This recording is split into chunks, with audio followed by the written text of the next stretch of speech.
A young black boy stops to help a homeless woman, thinking it's just a small act of kindness. But what happens next will shock him and everyone else. The woman isn't who she seems. Behind her tattered clothes is a secret life of unimaginable wealth. How did she end up here, and why is she hiding her fortune? This incredible story of compassion and discovery will leave you speechless. The sun was setting over the bustling city, casting a warm orange glow over the streets.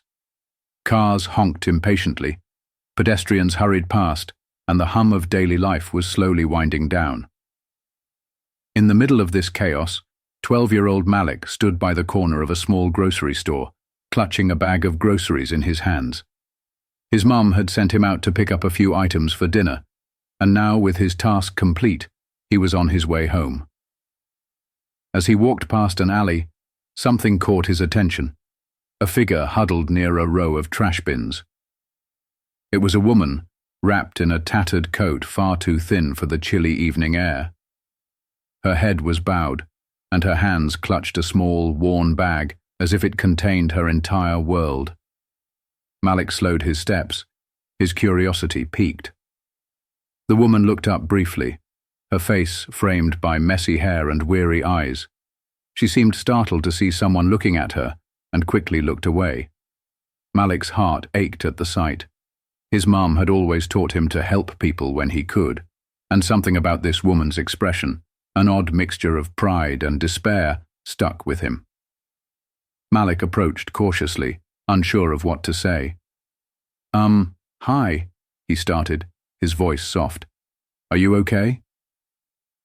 The woman glanced at him, her eyes narrowing slightly as if to gauge whether he was genuine or just another passerby ready to judge. I'm fine, she replied curtly, pulling her coat tighter around herself. Malik hesitated, then reached into his grocery bag. He pulled out an apple and held it out to her. Here, he said. You look like you might be hungry. The woman stared at the apple for a moment, her expression unreadable. Finally, she took it, her fingers brushing against Malik's hand. Thanks, she muttered, her voice barely above a whisper. You're welcome, Malik replied with a shy smile. My name's Malik. What's yours? The woman hesitated again, as if deciding whether to answer. It's Rachel, she said finally, her voice laced with exhaustion. As Rachel bit into the apple, Malik sat down on the curb nearby, setting his grocery bag beside him. Do you live around here? He asked, trying to keep the conversation light. Rachel gave a bitter laugh. Not exactly, she said, motioning vaguely to the alley. This is where I've been staying. Malik's brow furrowed. He couldn't imagine what it must be like to live on the streets. Why don't you have a place to stay? He asked innocently, his voice free of judgment.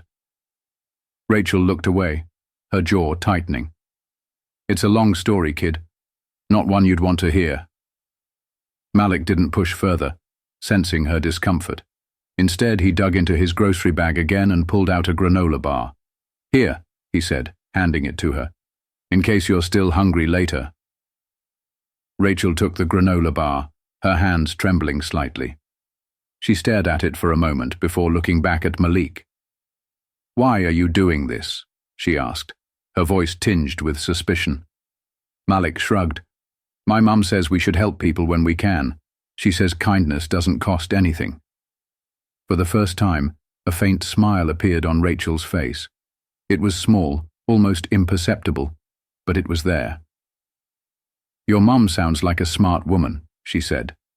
She is, Malik replied proudly. As the streetlights flickered on and the city grew darker, Malik stood up, brushing off his jeans. I should get going, he said. But if you're here tomorrow, I'll bring you something else to eat. Rachel didn't respond immediately, her gaze fixed on the granola bar in her hands. Finally, she nodded. Thank you, Malik. Malik smiled and began walking away, his heart feeling lighter. He didn't know why, but something about Rachel made him want to help. What he didn't realize was that this small act of kindness was about to uncover a story far more complicated and incredible than he could have imagined. The next day, Malik couldn't stop thinking about Rachel. Her tired eyes and reluctant smile stayed with him as he went through his routine, school, chores, and helping his mom around the house. As soon as he finished his homework, he packed a small bag of food, a sandwich, a bottle of water, and a couple of snacks. He didn't tell his mom much, just that he'd be back soon. The sun was beginning to set when Malik arrived back at the alley. Rachel was sitting in the same spot, leaning against the wall with her arms crossed. She looked up as he approached, her expression a mix of surprise and caution. "You came back," she said, her voice tinged with disbelief. "I told you I would," Malik replied, pulling the bag of food from his backpack. "Here, I brought you this." Rachel hesitated, then took the bag, her hands trembling slightly. "You didn't have to do this," she said softly, her voice cracking. "I wanted to," Malik said simply, sitting down across from her. As Rachel unwrapped the sandwich, Malik noticed the faint tremor in her hands.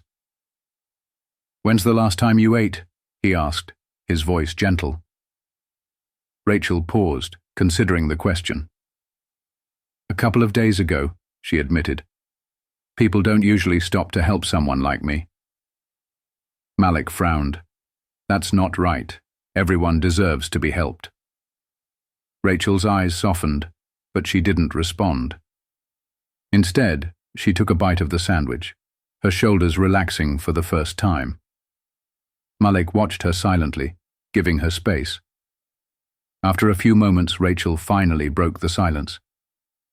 "Why are you so nice to me?" she asked, her tone skeptical but not unkind. "Most people just walk by." Malik shrugged. "I don't know. You just seem like you could use some help. And my mom says you should help people when you can."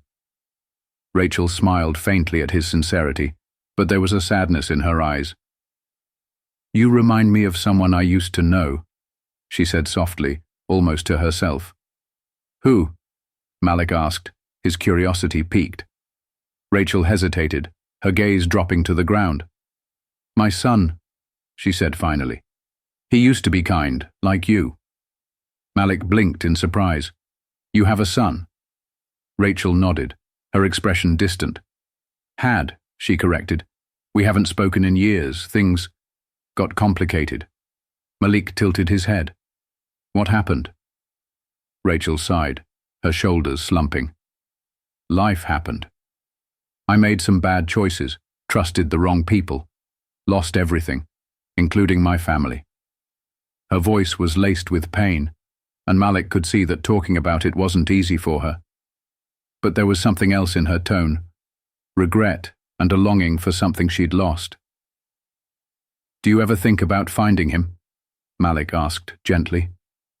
Rachel's laugh was hollow. "It's not that simple, kid. I burned a lot of bridges. Even if I wanted to, I wouldn't know where to start." The two sat in silence for a moment, the weight of Rachel's words hanging in the air. Malik fiddled with the strap of his backpack, his mind racing. He couldn't imagine what it must be like to lose everything and have nowhere to turn. But he could see that Rachel wasn't a bad person, just someone who had been dealt a tough hand. Finally, Malik spoke. "Maybe you can't fix everything right away, but you've got to start somewhere. My mum says everyone deserves a second chance." Rachel looked at him, her eyes shimmering with unshed tears. "You're a good kid, Malik," she said softly. "The world needs more people like you." Malik smiled, a warmth spreading through his chest. He didn't know how, but he felt like he'd made a small difference.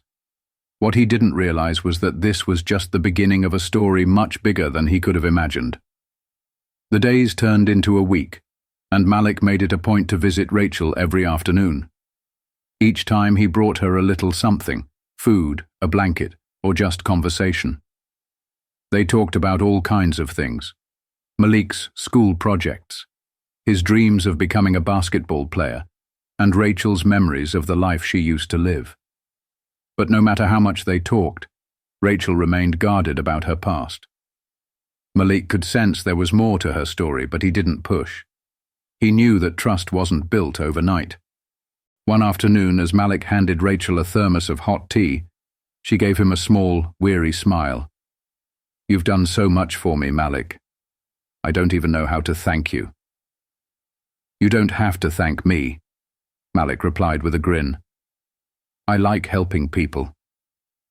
Rachel chuckled softly, but her gaze turned serious. "You've got a good heart, kid. Don't ever let the world take that away from you." Malik tilted his head. "What do you mean?" Rachel sighed, wrapping her hands around the warm thermos. "Sometimes life throws things at you, things you're not ready for. And if you're not careful, it can make you bitter. It can make you forget who you are." "Is that what happened to you?" Malik asked gently. Rachel hesitated, her fingers tightening around the thermos. "Maybe," she said softly. "Or maybe I just lost my way." Malik thought about her words as he walked home that evening. Rachel's life was a mystery to him, but he couldn't shake the feeling that she was someone important, someone who had once been so much more than the person sitting in that alley. The next day, Malik decided to do something he hadn't done before. As he approached Rachel's spot, he carried a second backpack with him, filled with a few things his mom had let him take from the house. Some clean clothes, toiletries, and a small notebook with a pen. Rachel looked up as he arrived, her eyes widening at the sight of the second bag. "What's all this?" she asked. "I thought you might need some of these," Malik said, setting the bag down in front of her. "Just some stuff to help out." Rachel opened the bag cautiously, her breath catching as she pulled out the items. "Malik, I don't know what to say," she said, her voice trembling. "You don't have to say anything," Malik replied. "I just want to help." Rachel stared at him, her eyes glistening. "You're too good to me," she whispered. As she went through the items, Rachel paused when she pulled out the notebook and pen. She held them in her hands, her expression unreadable. Malik noticed her hesitation and asked, "What's wrong?" "Nothing," Rachel said quickly, shaking her head. It's been a long time since I've written anything down." "You should try," Malik encouraged. "Maybe it'll help." Rachel gave him a small smile. "Maybe I will." That evening, as Malik walked away, Rachel opened the notebook and stared at the blank page. For the first time in years, she felt a flicker of something she hadn't felt in a long time: hope. She picked up the pen and began to write. At first, the words came slowly, but soon they began to flow. She wrote about her past, her mistakes, and the decisions that had led her to where she was now. And as she wrote, the memories came rushing back. Memories of a life she had once lived, a life she had tried to forget. She had been a successful businesswoman, the owner of a thriving company. But betrayal, financial ruin, and personal loss had taken everything from her. She had fled, ashamed and broken, choosing to disappear rather than face the judgment of the world. Rachel closed the notebook, her hands trembling. She wasn't ready to share her story, not yet, but for the first time she felt like she might be able to, and that was because of Malik. What she didn't know was that Malik's kindness would soon lead to a discovery that would change both their lives forever. Over the next few days, Rachel's demeanor began to change. She seemed lighter, less guarded, and more willing to share bits of her past.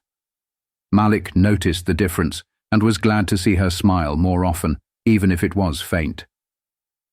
One evening, as Malik sat with her after school, Rachel handed him the notebook he had given her. "I've been writing," she said, her voice steady but tinged with emotion. Malik looked at the notebook with curiosity. "What kind of stuff?" Rachel hesitated, her fingers brushing over the cover. "My story. The things I've been too afraid to talk about." Malik sat up straighter. "Do you want to tell me?" Rachel exhaled slowly. "It's a long story, Malik, but you deserve to know the truth. You've been nothing but kind to me, and I owe you that much." She began to speak, her voice low but steady as she recounted her journey. "I wasn't always like this, you know. A long time ago I had a life most people could only dream of. I ran a successful company, had a big house, cars, and all the things money could buy." Malik's eyes widened. "You were rich?" Rachel gave a small, bitter laugh. "Yeah, you could say that, but money doesn't solve everything. I trusted the wrong people, people I thought were my friends. They betrayed me, stole from me, and left me with nothing. I lost my business, my home, and my family." Malik frowned. "What about your son?" Rachel's expression darkened. "He was young when it all happened. I couldn't take care of him anymore. I didn't want him to see me like this, so I sent him to live with his grandparents. I thought I was protecting him, but really, I was just running away." Malik listened intently, his heart aching for Rachel. "Did you ever try to find him again?" he asked gently. Rachel shook her head. "I didn't think he'd want to see me. I was ashamed, Malik. I had nothing to offer him, and the longer I stayed away, the harder it became to go back." Malik was quiet for a moment, then said, "But you're not nothing. You're still his mom, and everyone deserves a second chance, right?" Rachel's eyes shimmered with unshed tears. "I wish it were that simple," she whispered. As the sun dipped below the horizon, Malik stood up and dusted off his pants. "I'm going to help you, Rachel," he said with determination. Rachel looked at him in surprise. "Malik, you've already done more than enough." "No," Malik interrupted. "You helped yourself by writing your story. Now it's time for the rest of the world to know who you really are. Maybe we can figure out how to find your son." Rachel stared at him, her emotions swirling. She hadn't let herself hope for so long, and now this boy, with his unshakable kindness, was offering her something she thought she'd lost forever: a chance at redemption. Later that night, Malik couldn't shake Rachel's story from his mind. He sat at the kitchen table, flipping through his mum's laptop. He wasn't sure where to start, but he knew there had to be a way to help Rachel. As he typed her name into the search bar, articles and news clippings began to pop up. His jaw dropped as he scrolled through headlines. Rachel Carter, the woman who built an empire. Betrayal and bankruptcy. The fall of Rachel Carter. Rachel Carter vanishes after scandal. Malik's eyes darted across the screen, piecing together the fragments of Rachel's past. She hadn't exaggerated. She had been a big deal. But one article caught his attention more than the others. Rachel Carter's son continues family legacy. Heart pounding, Malik clicked on the link. The article featured a picture of a young man in a suit standing in front of a non-profit organization. The caption read, "Michael Carter, founder of Second Chances Foundation, honors mother's dream." Malik stared at the screen, his heart racing. Rachel's son hadn't forgotten her. In fact, he seemed to have built his entire life around her legacy. Malik knew he had to share this with Rachel, but he wanted to be careful. This was more than just a discovery. It was the beginning of a second chance. The next afternoon, Malik hurried to Rachel's spot, clutching a printout of the article he had found. He had barely slept the night before, his mind racing with excitement and anticipation. As he approached, he saw Rachel sitting in her usual spot, the notebook balanced on her knees. "Rachel!" Malik called out, his voice breathless from running. Rachel looked up, startled by his urgency. "Malik, what's going on?" she asked, concern flashing in her tired eyes. Malik plopped down beside her, holding out the printout. "Look," he said, his words tumbling out quickly. "I found something. It's about your son." Rachel's hands trembled as she took the paper, her eyes scanning the page. She froze when she saw the picture of Michael, her son, standing proudly in front of the non-profit. Her breath hitched as she read the caption, her fingers brushing over his name as if to confirm it was real. "Michael," she whispered, her voice cracking. "He's grown up so much." Malik leaned closer, pointing to the text. He started an organization called the Second Chances Foundation. It says here that it's in honor of you, your dream. Rachel, he hasn't forgotten you. Tears streamed down Rachel's face as she clutched the paper to her chest. For so long, she had convinced herself that she was too far gone, that her son had moved on without her. But now, seeing this, she felt a spark of hope she hadn't dared to believe in. He remembers me, she said softly, almost to herself. After everything, he still remembers me. Malik smiled. See? I told you everyone deserves a second chance. Rachel wiped her tears, her hands still trembling. I don't even know where to start, Malik. What if he doesn't want to see me? He built an entire foundation for you, Malik said firmly. He definitely wants to see you. That evening, Malik and Rachel sat together, drafting a letter to Michael. Rachel's hands shook as she wrote, her words careful and deliberate. She poured her heart onto the page, explaining the choices she had made, the regrets she carried, and the hope she had for reconnecting with him. Malik watched her write, his chest swelling with pride. He didn't know how this would turn out, but he knew they were taking the first step towards something incredible. The next day, Malik helped Rachel send the letter to the address listed for the foundation. It was a long shot, but it was the best they could do. Then they waited. A week passed, then another. Rachel grew restless, her hope wavering, but Malik remained optimistic, reminding her that these things took time. One afternoon, as Malik was helping his mom set the table for dinner, his phone buzzed. He glanced at the screen and saw a message from an unknown number. His heart raced as he read the text. This is Michael Carter. I received your letter. Can we meet?